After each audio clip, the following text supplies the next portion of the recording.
કેન્ટોન ફેરના હજારો એક્સપિરિયન્સ હોય છે, મિલિયન્સ લોકો પ્રભાવિત છે અને કરોડો અબજો લોકો પોતાના ધંધામાં ક્યાંક ને ક્યાંક ડેવલપમેન્ટ માટે ચાઇનાને રેફરન્સ ગણીને ચાલે છે. સીધી વાત કરીશ, ટૂંકી વાત કરીશ, ઘનશ્યામભાઈ એટલું જરૂર કહીશ કે તમારો આ ટૂંકો પ્રવાસ છે, તમારા ધંધામાં ક્યાંય ને ક્યાં એને તમે લેવરેજ લઈ શકો છો, તમારા ધંધામાં ક્યાં એવું હેલ્પફુલ એવું ફેક્ટર રહ્યું છે જે તમને ક્યાંય ને ક્યાંય આગળ જતાં કામ આવે. અહીંયા આપણને એ ખબર પડી કે અહીંયા છે ને ઓનલાઈન ને ઓર્ડરને અલીબાબામાં બધે વેબસાઇટમાં બધું બહુ ચડાવે છે.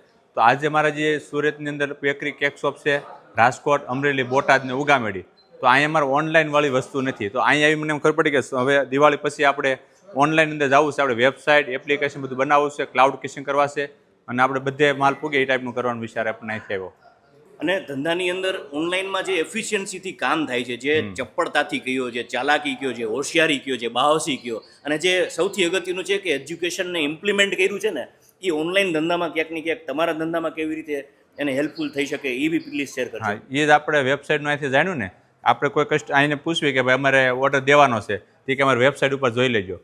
તો આપણને કોઈ એમ પૂછતું છે તમારે કેકનો ઓર્ડર દેવા, તો આપણે શું કહેતા ફોન કરજો. હવે ફોન આપણે અડધી રાતે હોતા આપણે જોઈ ન છે કે વેબસાઇટ મારે બનાવી છે અને એમાં લોકો ઓર્ડર આપશે, એવું આપણે અહીંથી જાણીશું અને હવે કરીશું. હતા ટેકનોલોજી છે ને એ મોબાઈલ ઘુમાડવા માટે નથી, એ ખરેખર હકીકતે આર્થિક ઉપાર્જન માટે તમે ઉપયોગ કરો ને તો ટેકનોલોજી અત્યારે તમારા આર્થિક ઉપાર્જનમાં ક્યાંક ને ક્યાંક ચાર ચાંદ લગાવી દેશે, એમાં કોઈ શંકાને સ્થાન નથી.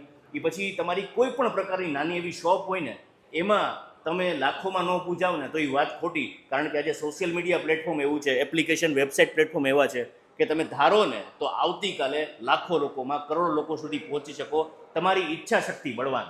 હું તો એટલું જ કહીશ કે ઘનશ્યામ લાઈવ કેક જે છે એ ખાલી ગુજરાતમાં નહીં પણ આખા ઇન્ડિયાની અંદર એટલી પ્રેસ્ટિજિયસ રીતે પ્રસરે ને એવી શુભકામનાઓ ઘનશ્યામભાઈ. Thank you.